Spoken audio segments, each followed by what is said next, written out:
uylanayotgan yigit yoki turmushga chiqayotgan qiz o'zi sevib uylanish kerakmi yoki turmushga chiqish kerakmi yoki oilasi topgangami?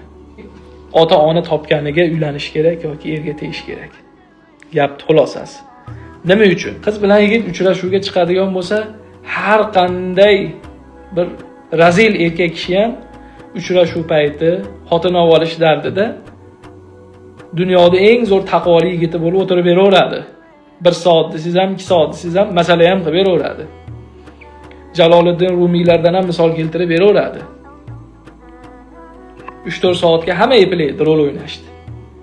Qiz ham shu, ibol hayosini ham taqvolaveradi. Shirin so'zli ham bo'lib olaveradi.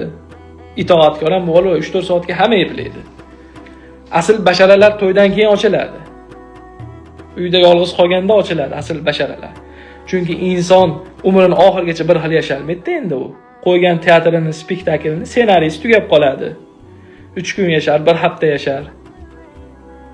Jaloliddin Rumiyda hamma bir rivoyatlari, ma'noli so'zlari, hikmatlari tugab qoladi.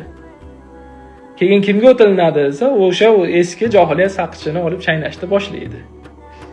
Erkak kishi bo'lsin, ayol kishi bo'lsin, o'zini uylanayotgan qizini 1 oy bo'ladimi, 2 oy bo'ladimi, 5 yil sevishib yuradimi, birga yashamagungacha bilmaydi.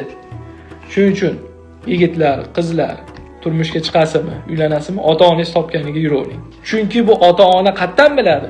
Chunki bu o'zi ham kelin bo'lgan-da. Boshidan o'tgan tajriba bo'lgan.